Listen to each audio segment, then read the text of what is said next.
Hello, this is Al Black with Chewing the Gristle and my co-host, the poet, Tim Conroy. Welcome, Tim.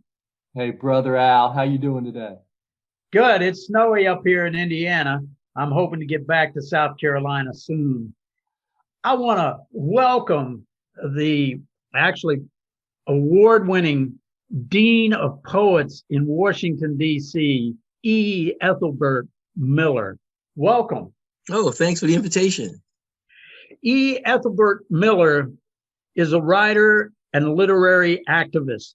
He is the author of 2 memoirs and several books of poetry, including the collected poems of Ethelbert Miller, a comprehensive collection that represents over 40 years of his work. For 17 years, Miller served as the editor of Poet Lore, the oldest poetry magazine published in the United States. His poetry has been translated into nearly a dozen languages. Miller is a 2-time Fulbright Senior Specialist Fellow to Israel. He holds an honorary degree of Doctor of Literature from Emory and Henry College and has taught at several universities. Miller is host of the weekly WPFW morning radio show On the Margin with Ethelbert Miller, and is host and producer of The Scholars on UDC TV, which received a 2020 Telly Award. In recent years, Miller has been inducted into the 2015 Washington, D.C. Hall of Fame and awarded the 2016 AWP George Garrett Award for Outstanding Community Service in Literature and the 2016 Mayor's Arts Award for Distinguished Honor. In 2018, he was inducted into Gamma Sci-Fi and appointed as an ambassador for the Authors Guild. Most recently, Miller was given a grant by the DC Commission on the Arts and Humanity and a congressional award in recognition of his literary activism. He serves on the board of the DC Collaborative for the Humanities and Education and the Inner Loop. Miller's latest book, If God Invented Baseball, published by City Point Press, was awarded a 2019 Literary Award for Poetry by the Black Caucus of the American Literary Association. Welcome, Ethelbert. Okay, here we go. So, can you talk to us a little bit about your poetry journey, where it began, your early mentors, how you got started and came to where you're at? Well, I grew up in the South Bronx, and I think that my interest in poetry probably coincided with the period I was living through. I was in high school where I was starting to listen to Bob Dylan and Phil Oakes and Simon and Garfunkel. And so, that's the early influence. And I tell people that because I would come to Washington to attend Howard University in 1968, which is a historically Black college. But my knowledge of African-American literature was very limited, even though in New York, I went to the Paul Laurence Dunbar Junior High School, but at that school, no one ever introduced me to the poetry of Dunbar. There was a bust of Dunbar's head outside the school. We rub it for good luck and go inside, but we never learned any of his poems. And so what happens is that when I came to Howard in 68 and had a number of really good teachers who introduced me to African-American literature, that was the beginning of my journey. And then while I was at Howard, someone said, "Oh, you want to go to a poetry reading across campus?" And tell you where I was at. Well, are there going to be women there? So that's what I went to see. Look, because what happened at Howard University, I think it still is. I think the ratio of women to men is something like 8-to-1. But anyway, is I went to this poetry reading, and that's where I was introduced to the great Sterling Brown. And Brown readings were readings, and he would surround his poems with what he called lies, which were really these fantastic stories. And that was a taste. And then, reading the works of like Langston Hughes and Countee Cullen, Mary Baraka. Keep in mind, around 1968 is also the Black Arts Movement, which is taking place around the country. And so Black artists in many urban areas are beginning to write poetry and also be activists. And when I, arrived at Howard, I became an activist actually because I arrived on the campus right after there was a major takeover of the administration in the spring of 1968. And many people forget that when you go back and look at the student movement, it's not just Berkeley and Columbia University, it's also Howard that had a very successful student movement. And one of the demands for Howard was the abolishment of freshman ROTC, mandatory ROTC, where we got rid of that. But also, one of the demands was to create an Afro-American Studies department. And I happen to be one of the first graduates of that department. And that's part of my journey to just begin to study African-American studies. And around my sophomore year, I decided I wanted to be a writer. But I made a decision in my college dorm to be a writer, which did not go over well when I went back home one break and told my mother, father, that I want to be a writer, because they did not send me off to school to be a writer. Keep in mind, my father was an immigrant. My father came from Panama. It was a working class family. And so just my mother and father's ability to send me to college was a real achievement. And to go down to Washington and then come back like during the Thanksgiving and say something like, well, I'm a vegetarian now. Yeah, right. Just eat the turkey that's in front of you.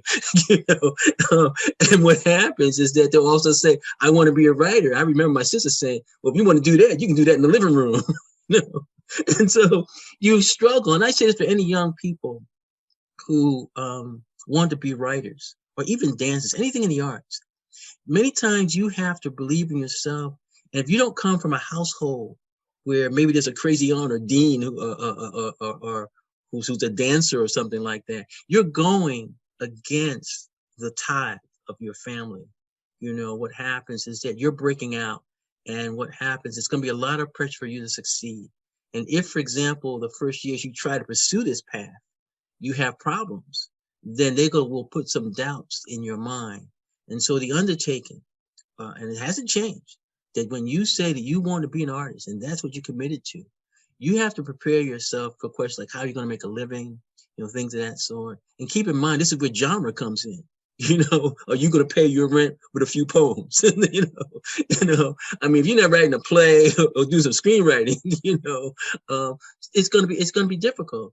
But my journey was one in which I was blessed to be at Historic Black School and introduced me to a tradition. So when I write in 2021, I know that I'm standing on the shoulders of a Sterling Brown, Langston Hughes, to Claude McKay. That's my foundation. My job is to extend the tradition. My job is to honor it. And because of the political climate that we're in, I draw heavily on James Baldwin, okay? Because what happens now, our writers and our artists, because of where our country is at this historical moment, we have to provide the vision. If we feel politically that our country is going through maybe a second civil war, then we as writers have to call upon the Walt Whitman inside of us to witness what is happening, to put forth that vision of how we, not just a new America, but how do we restore this country in terms of healing it. And so you have to be somewhat prophetic. You have to be somewhat visionary. You have to sort of build this bridge into the wilderness of your imagination, because what happens is that if you don't see it, okay, then others won't. Okay, and that's the responsibility of you as a writer, to give visibility with its fog and there's no clarity. That's what you have to do, and it requires hard work. Okay, and for me, the African American tradition has that sort of things I can tap into. I can tap into the spirituals to provide people with a moral compass, a direction towards the North Star. Okay, I can also provide people with an understanding of the blues, which is survival music, give you resilience. So if, for example, because of COVID, you lost friends and you lost your job, okay, if I draw upon the blues, I give you that strength in the words to say, okay, this is bad, but you're going to have to, deal with whatever is going to be in front door tomorrow. And so that's the tradition that I operate. But the journey, and I'll just end on this note for you, in terms of this first question you asked me. My journey, once I graduated from Howard and moved from the campus into the city, I was blessed by living in the neighborhoods of Mount Pleasant and Adams Morgan in Washington, D.C., which is a very diverse community. And that's where my work took off. And I feel that's where I was really blessed again, because I began to meet people from El Salvador, Nicaragua, and Chile. And so all of a sudden, where I built my work, beginning work on Langston Hughes, all of a sudden now my work is reaching out to Pablo Neruda and Ernesto Cardenal. And so it broadens in its vision. And then every writer who begins this path or this journey of being a writer, it is very important that he or she travel. Okay. The reason why Langston Hughes was such an influence on me when I encountered his biography, The Big C, is because Langston was always traveling to Russia and Cuba. And I said, if I want to be a writer, I want to travel. And I've been blessed. When I look at where my writing has taken me, my writing has taken me to the Soviet Union, the old Soviet Union, Russia. It's taken me to Yemen and Israel, and Bahrain. And that to me is not a one-way ticket. It's like, okay, I go and I come back. What have I seen? What can I share? I'm happy that my work has been translated into many languages, because that's the thing where I try to find, okay, what is the common language? I've gone places where people translated my work. I sat in the auditorium. I don't know what they're saying, but I do know that the rhythm and the sounds is something that we connect with. And we connect with the fact that we're poets, okay? And that's part of the journey, and the journey never ends. Ethelbert, how about sharing a few poems? I'll share, I have here, If God Invented Baseball, and, we're getting ready for right now. I don't know about you guys, but pitchers and catchers are supposed to be at spring training. So you're supposed to be reporting, you guys are here reading poems and stuff, hanging out. Okay. I'll read Old Timers Day.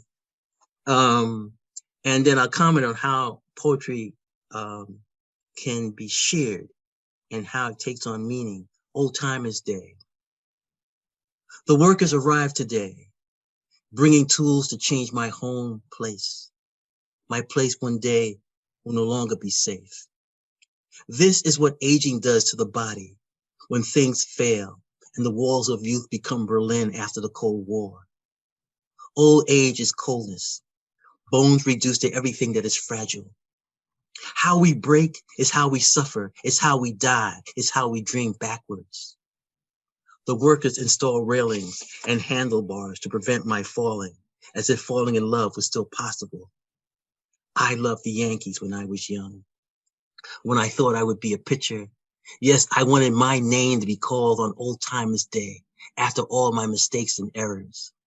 Call my name, God, after Jim Coates, Art Ditmar, Ryan Durham, Whitey Ford, Don Larson, Duke Moss, Bobby Shantz, Ralph Terry, Bob Turley, Louis Arroyo, and tall Steve Hamilton.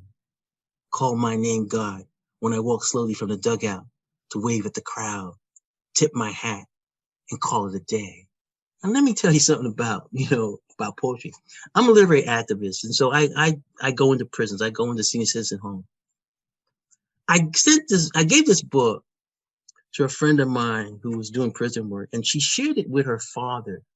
And then she recorded her father reading my book of poems, right? And he's a baseball fan, right? And he's reading Old Timers Day. And what happened, I have this list of names, right? So he's reading it and said, call my name, God, after Jim Coates, Art Ditmar, Ryan Durham, Whitey Ford, Duke Moss. He does this thing like, Duke Moss. Like, oh my God, you stuck him in a poem? But the reason why this is so important, it's Old Timers Day. You see how the poem begins, in which, you begin to make adjustment to your home, renovations to your home, so that you can stay in it, live in it, living in space that we have here in Washington. So, things are put into the shower so you don't, slip and things of that sort. And so when you read a poem like this and you're taking it to a senior citizen home, it really resonates, okay? Because people have known, okay, yes, I had to have these things installed because many people who are in homes not because of old age. They're in homes because they fell and they can no longer navigate their space. But because of baseball, we know baseball is a game that begins and ends at home. So when I have a thing like safe, it's like safe at home, okay? And then I have this sort of list of names, which when you go in to a home, the names are people remembering. You see, this is why it's so sad to look at what happened just the last few months. If you picked up the obituary pages of newspapers the last several months, it's like an all-star team of players who have died. Hank Aaron, Al Kaline, Lou Brock, just a list of all-star players dying one after the other. Well, if you have a poem that can mention those names, then those names live forever. Okay? Those names live forever. And that's what poetry can do. And when you are able to take something like this into like a senior citizen home, these poems become a hot meal. These poems become nourishing. These poems tell somebody, okay, I was looking at TV all day, but this young guy came in. I'm a young guy. Right? I tell you what happens now. I go in, right? I mean, this happened a couple years ago, but I still remember. I can't read my poem, and what happened, I mentioned my age, right? And these are all African American women, right? These are all African American women who statistically outlived their husbands. So they have been widows for like 40 years. So when I remember, I'm 50. Oh, they all sat up, right? And during after the reading, I don't know how many of them said, would you like another piece of cake? And it was really nice. But it made me learn. Okay, these are the needs of people. And I'm bringing the poems, but it's also because I'm finding time to share, okay? And I'm sharing a poem. They're sharing a piece of cake. And there's a sense of love that's there. And what happens for a person who has no visitors, for a person whose kids or loved ones are across country, for that particular moment, when you talk about the journey of the poet, the journey has taken me into this facility. And that is a journey that I don't take for granted. Man, Ethelbert, I need more nourishment. I need another point. Okay. Now this is a guy who's reading. This is one of my favorite poems.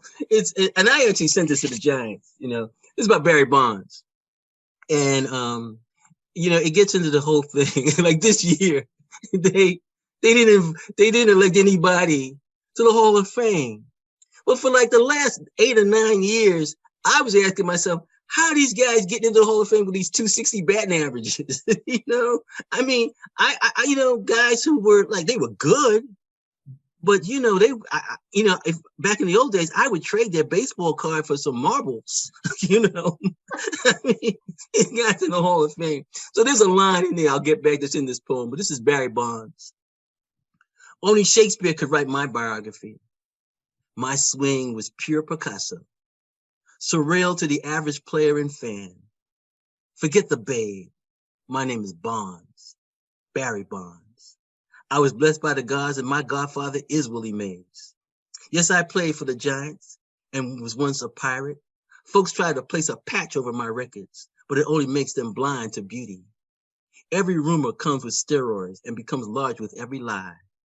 Leaving me out of the Hall of Fame makes the place nothing but a hall. Call me the Ali of baseball, the greatest of them all. And I wrote it for Barry Bonds because, baseball has changed because of owners. And you might recall that whole thing of trying to bring baseball back after the strike and everything. And some of the new ballparks were made smaller, okay? We just talking about the design of the park. We ain't talking about what happened to the baseball, but some of the parks got redesigned. And they were more friendly to home run hitters. And what happens is that I don't think Babe Ruth and Roger Maris have been hitting some home runs they hadn't been in Yankee Stadium, which was, I could hit that. No, I'm not really, but, so what happens is that I always felt that Barry Bonds, you still got to hit the ball, okay? The whole thing around the steroids, when you really break it down, okay, maybe because of Canseco and the A's, everybody thought that it was to make players bigger, okay, bigger, bulk up and stuff like that. So can you hit? But what happens is that the real steroid thing is really to help you heal. So if, for example, you're an older player in any sport and you've got a chance to go to the playoffs or the series or Super Bowl, and you got injured maybe 2 or 3 weeks before, and somebody came and said, okay, look, use this ointment or whatever, and you'll heal quicker and you'll be ready to play. For some guys like who would play for 13 years and this is their only crack at it, unless they're playing with Tom Brady, they're going to say, I'll take that, you see? And what happens is that we know there are probably a number of people in the Hall of Fame who probably used some steroids and just never got caught, okay? I have on the cover here, Satchel Paige. Now, if you read Satchel Paige's, life story, there was a point where Satchel Paige's arm gave out. And now the typical lore behind Satchel Paige, he said, well, some Native American guy gave me some Native American ointment and I could throw it. Yeah, right. What was in that? And I look and I go back and I'm talking about this poem by Barry Bonds because I'm very sympathetic to McGuire. If I'm not mistaken, somebody saw something in his locker and asked him about it. And keep in mind, some of the things I think that McGuire was accused of, it wasn't on the ban list. Okay, it wasn't on a ban list. So I have a problem with that. And so to me, I wrote this poem honoring Barry Bonds because this is what you can do with poetry. Okay, you can deal with myths and you can make figures heroic. And I said, okay, I'm going to do this. And I like this poem because it draws upon so many things. It goes more like James Bond, I have the whole thing in there. The beauty of his swing, so some players, like the people talk about Ted Williams, their swing is just really beautiful. Joe DiMaggio, the swing. So I wanted to have that and link it to art. And then it's the play on factual stuff. Okay, Willie Mays is Barry Bonds' godfather. Okay, and then I use the whole thing of, Bonds used to play for the Pirates. In fact, I got behind me. If I show you Barry Bonds, this is what the type of evidence you don't introduce in court. If I show you Barry Bonds Pirates baseball card, you will believe in steroids. Anytime your neck expands or your foot grows big and you're not part of the Avengers or some superhero, then you're taking something. But anyway, I like this poem, and I read this in honor of, and I'll read one short poem to show you what I'm also doing with the short poems. This is Jackie Robinson. After baseball, his hair turned gray, as if someone had placed a tarp over the field. Very short, and I always focus on, Jackie Robinson died very young. Okay, Jackie Robinson's hair turned gray. And, when we talk about the success, we have to look at what Jackie Robinson had to go through. And Jackie Robinson had a temper, okay? And what people don't talk about are two things. One, this great experiment, after he approved, like the rookie year whole thing, like this is a success, Brad Ritchie called him and said, okay, the experiment's over.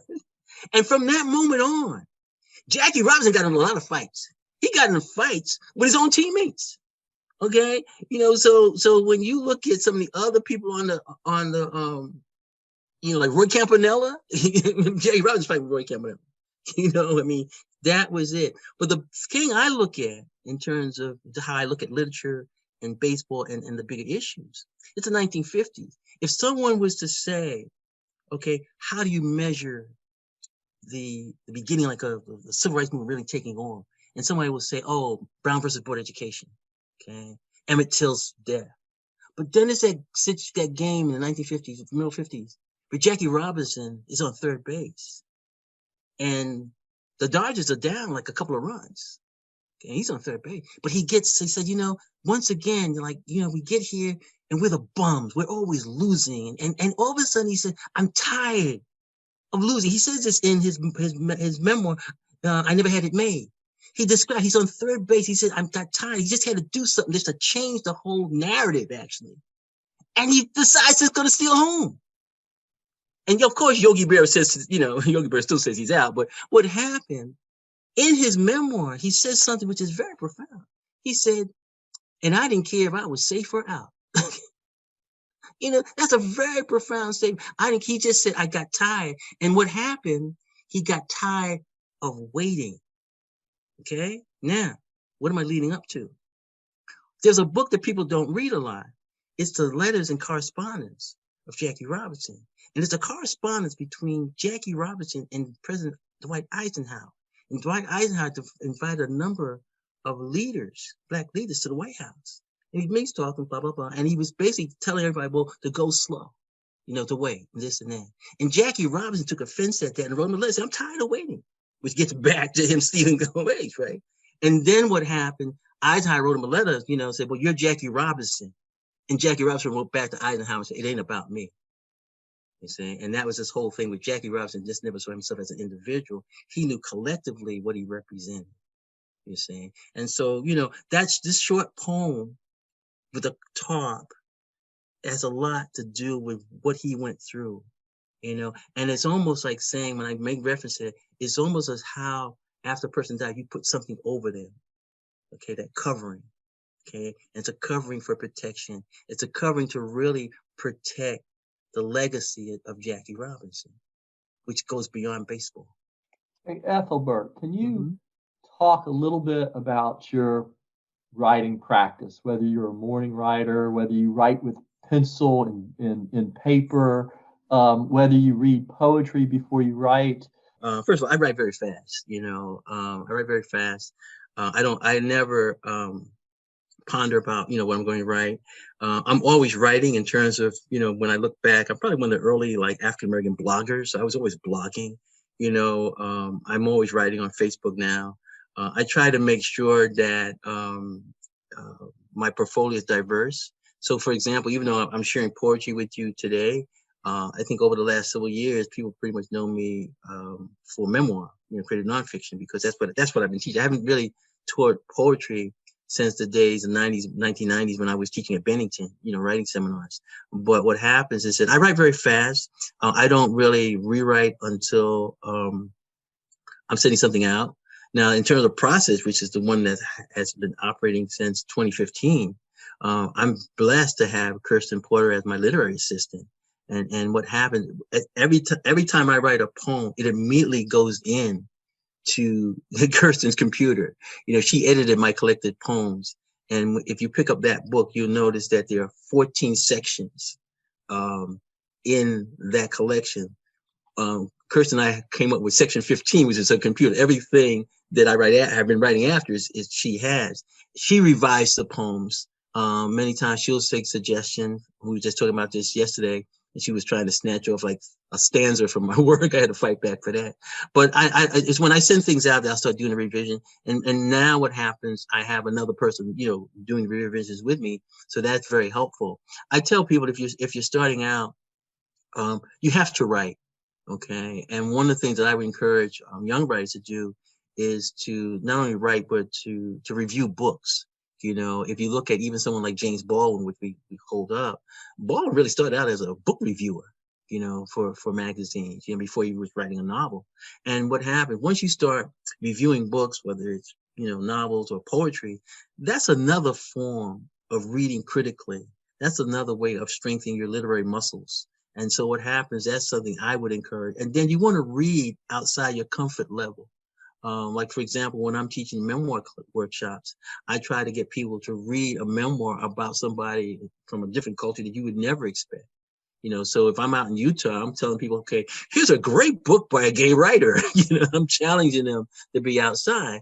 Because many times what happens is that, you know, the way we go into a supermarket is how we read. You know, it's like, okay, I'm gonna go get the sweets. You know, well, what about your vegetables? Oh no, that's too much. You know? And so what happens is that, you know, you get comfortable, and what happens? You wind up not being healthy because you're eating the same thing over and over again. Okay, and so what happens if you don't take a buffet style approach to, you know, your development and say, okay, let me take a little bit of this, a little bit of that, then you won't grow well.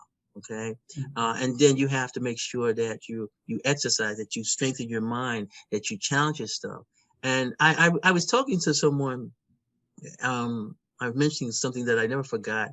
was doing a workshop with some teachers up in on the campus of Goucher College in Maryland. And there was one teacher who was white, who was teaching in the inner city. And she said, you know, she got a lot of slack, but when and it must have been her first year teaching, she went into class and she told these inner city kids, okay, we're going to start with Ezra Pound. And her fellow teacher like, you're teaching the kids what? She said, yeah, I'm teaching them Ezra Pound. And then and this is what her rationale was. She said, yep, when they get through Ezra Pound, you put some Nicky Giovanni in front of them, and they'll breathe through it, you know, like a traffic light. You know what happened is that she said, I'm going to challenge these students with something difficult. Okay, and eventually they'll learn the plays. They'll learn it. If I'm the good teacher, they're going to learn. You see, and what happens is that taught me something. You know, that okay, let's tackle, you know, the very difficult writers. You know, and for some people, when you look at it, the reason why they fear the genre is because it's difficult. Wow. They don't want to do the heavy lifting. They don't want to do the work. They don't want to look a word up. So, on that subject, then, who is E. Ethelbert Miller reading today? What poets are you reading today? Okay, like they do in that commercial. Well, I'll just turn right here. Right here. Let me show you. Because I have a stat. I have like Yona Harvey, because I have to interview her. Ramika Bingham, because I have to introduce her. You know, she's one of my students from Bennington. And so what happens? I have that, but I tell you on a serious note, the writer who I want to write a long essay on, who I think is one of the major writers living right now. And I say major writers that if I was not, you know, if I was Jill Biden and someone said who should read a poem at the inauguration, it would be Martin Espada. You know, I have all of Martin Espada's books. I think he just released a new one called Floaters. He's a baseball guy too, so we have a lot of things in common. And I grew up in the housing projects in New York. But what happens is that if there's one person whose work, when you look at the development of it, especially in terms of the line, you begin to see that Martin Espada, over the years, has really embraced, you know, Whitman. You know, he really has embraced Whitman. And what happens, his line has that long line. And then he speaks in terms of, I'm going to talk about being Puerto Rican. I'm going to talk about the American. I'm going to talk about history. And what happens is that I just find that the work just continues to get better. Like, you know, a painter putting on another level of coat of paint. And what happens is that I have, maybe for 2 years, just stacked up and said, I want to write this essay. Because when you talk about who I was reading, I've written these personal essays, personal critical essays, and I've done Sterling Brown, Léon Dumas, Lucille Clifton, and June Jordan, and Zoe Anglesey. So I've done 5 of these essays. Martin Espada is the next person. So when you say who I'm reading because, you know, I have to do a radio show. I'm reading, you know, in terms of I have to do a television show. But reading, what I really is Martin Espada. I really want to have that time where, you know, I take all of his books and go off somewhere for like a month and a half, and really read, reflect, and begin to write. I've started writing the essay. Okay, I've got the first couple of paragraphs of the essay because I didn't know Martin Espada. I knew his father first, and his father, Frank Espada, was one of the major, most important Puerto Rican photographer. I met him at a gallery in DC, and then he told me about, I have a son who writes poetry, and so I've known Martin Espada for a long time, and it was responsible for inviting Martin Espada to Norway. You know, and that's another thing as me as a literary actor. I work with different organizations. I work with people overseas. So somebody will say, Ethelbert, who do you think is a good person to translate? I might mention names, but right now Martin Espada is the writer that I'm reading.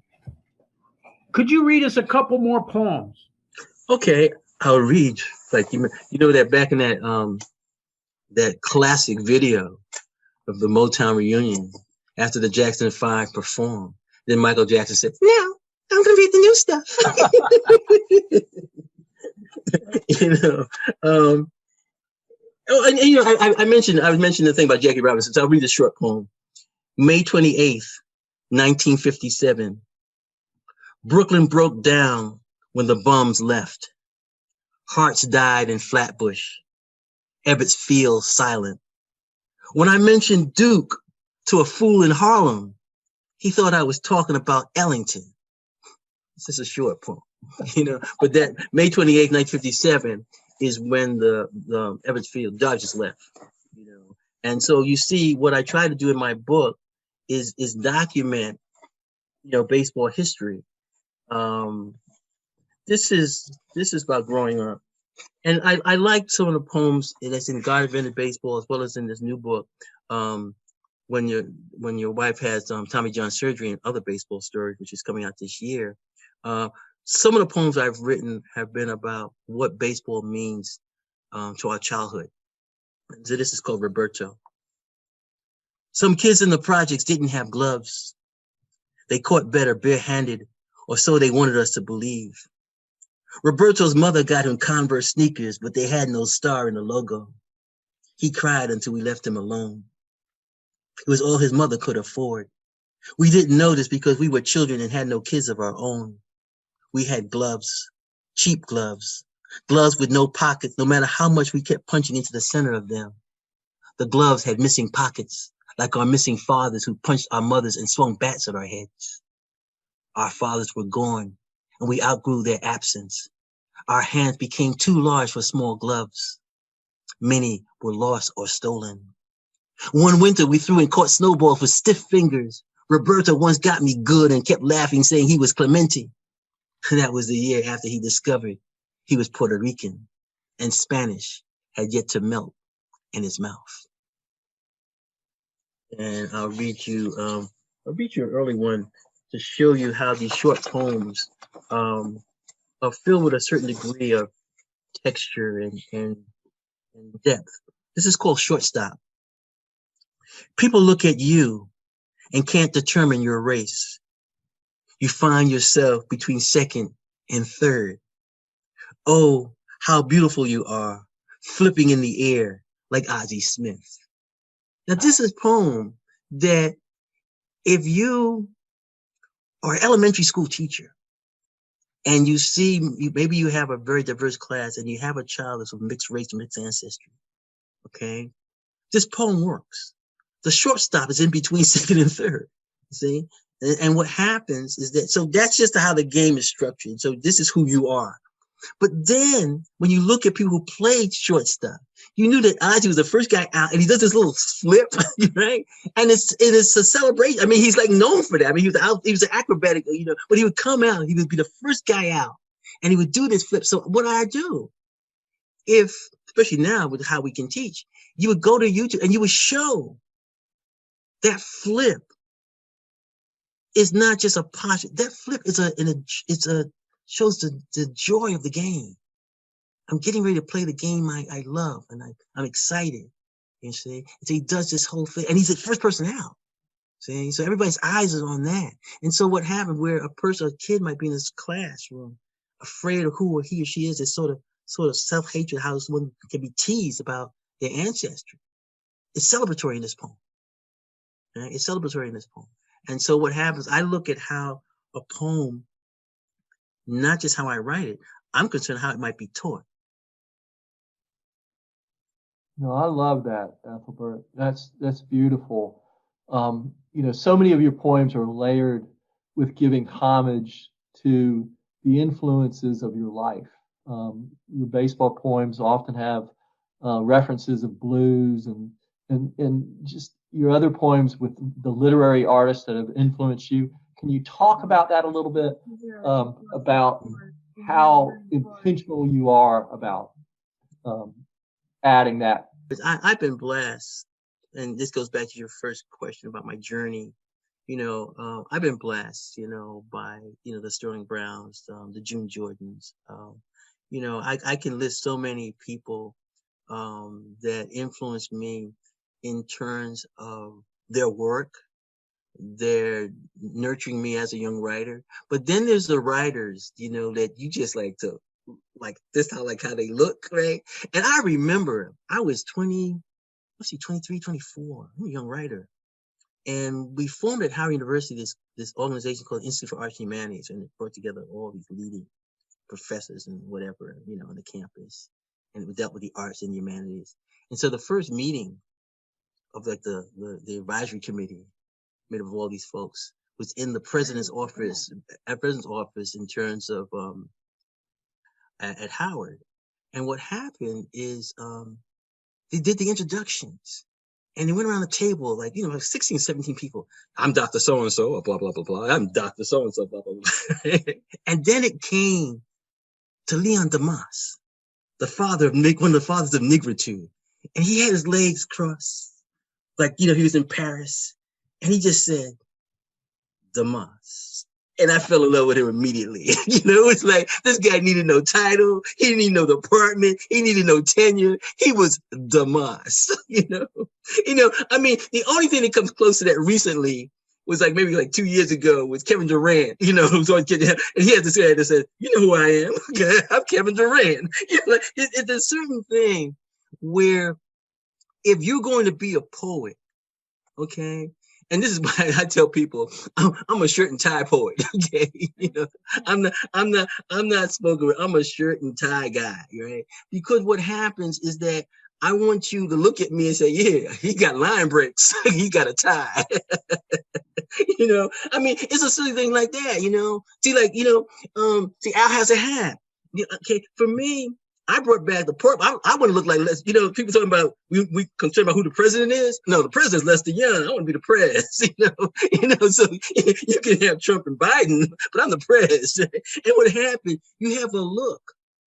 You see, you have a look. If you go through, what go this still look? Amanda Gorman, who just read at the inauguration, she had a look. Okay, it was between her and Lady Gaga. She had a look. And what happened is that's something that when you look at African American tradition, that look, okay, you reading poetry? Well, you better dress like Sugar Ray Robinson, okay? You better strut like Ma Rainey or Bessie Smith, okay? That's what you would have to do if you are going to represent your community, see? So when you look at like those blues singers like Ma Rainey, and just have on Netflix Ma Rainey's Black Bottom by August Wilson, and Viola Davis plays Ma Rainey. And when you see the beginning of that film, the people running through the woods, like they'd be chased by dogs or something like that, but they're running to this big tent, and Ma Rainey is there, okay? Now, go all the way back to what I was saying about Sterling Brown. When I met Sterling Brown, one of the poems that he would read, that is one of his classic poems, is Ma Rainey. When Ma Rainey comes to town, And what happens is that, if you look at that Sterling Brown poem and you look at what's happening in terms of what you should represent as a writer, Ma Rainey is not just singing about a personal blues. When she's singing Backwater Blues, and she's talking about the people who come to see who don't have their homes are all gone and stuff, and she's looking out at that flooded area. She puts the community on her back, and her blues becomes a collective blues.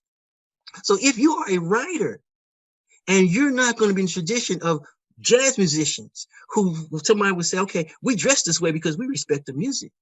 Okay. If you look at Negro baseball leagues, okay, during the times of segregation in small towns in the South, when those black players who couldn't stay at a hotel were staying at some sort of bread and breakfast place, and they walked through the community to the ballpark, they walked with their uniforms on.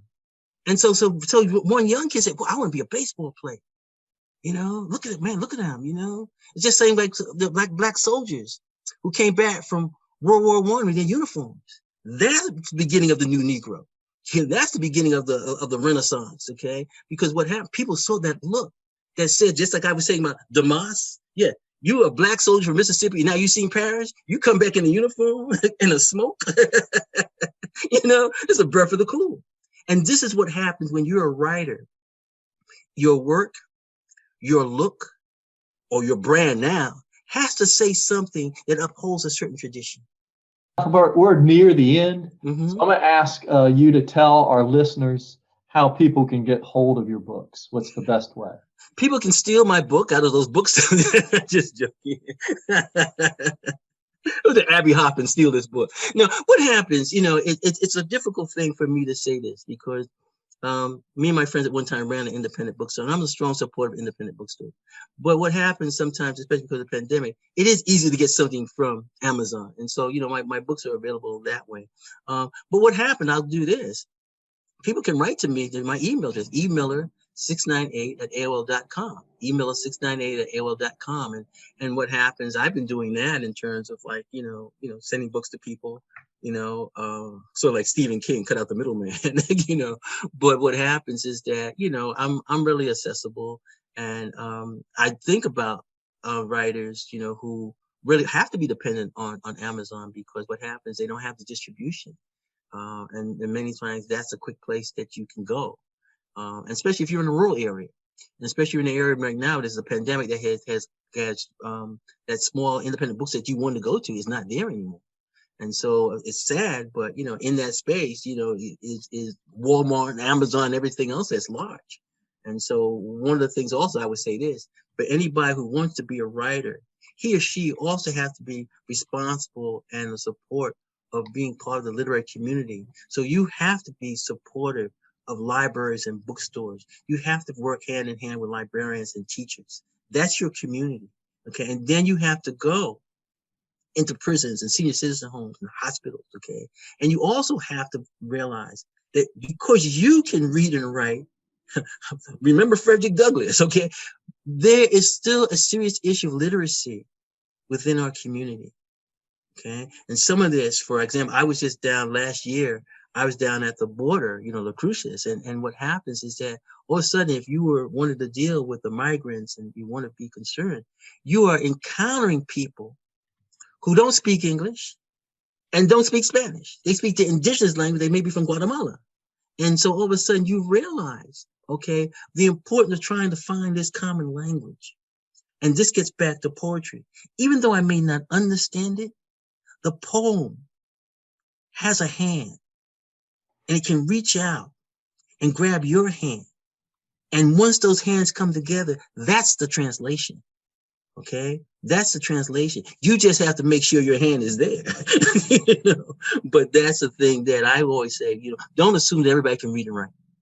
And if you are a writer, help somebody to read and write. And this is why, going back to the 1960s, early 70s.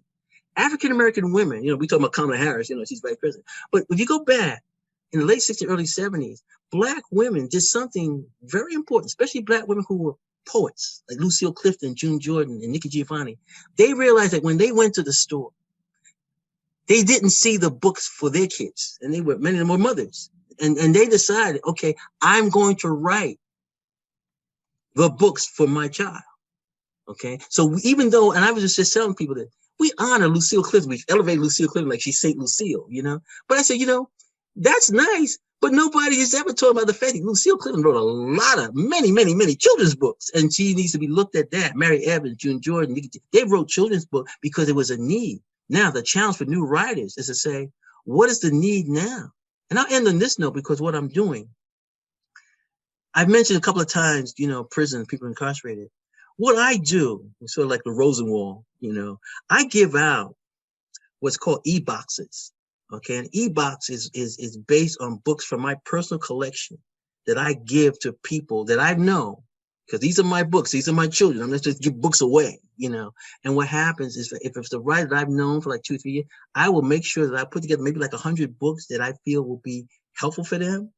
But I stumbled across something a couple of years ago. Because I was encountering one guy who I gave a box to, he had been incarcerated. And when he came out, when he was incarcerated, he started reading a lot. He just started reading. He loved books. But when he came out, he didn't have a library.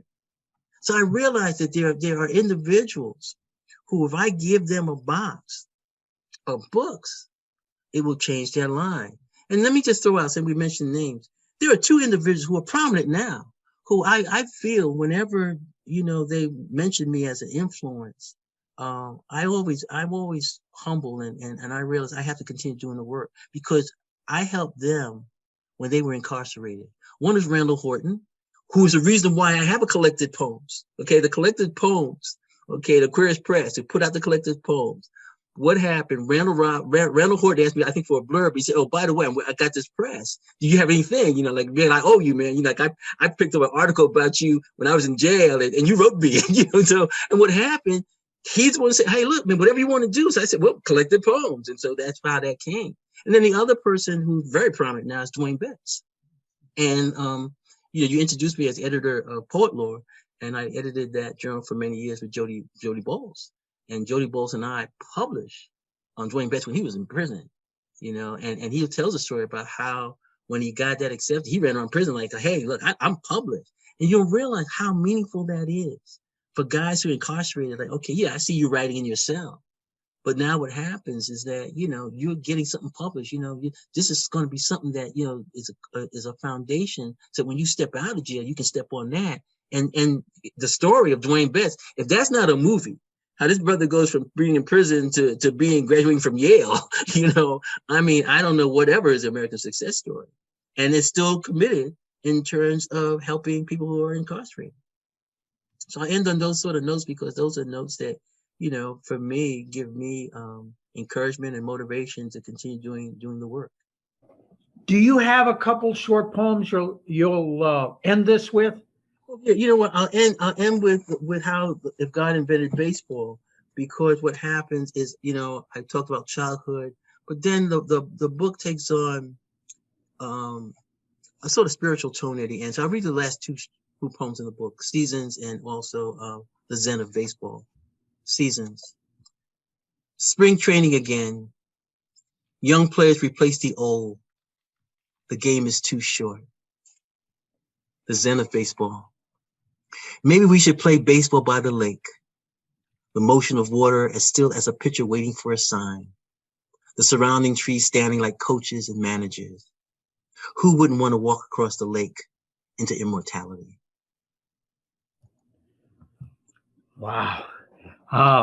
As a Cardinal fan, you really made me happy. Yeah. However, we have to end this, but we want to thank the poet Ethelbert Miller for a wonderful interview and for his wonderful poetry. Thank you. Oh, thank you and many blessings.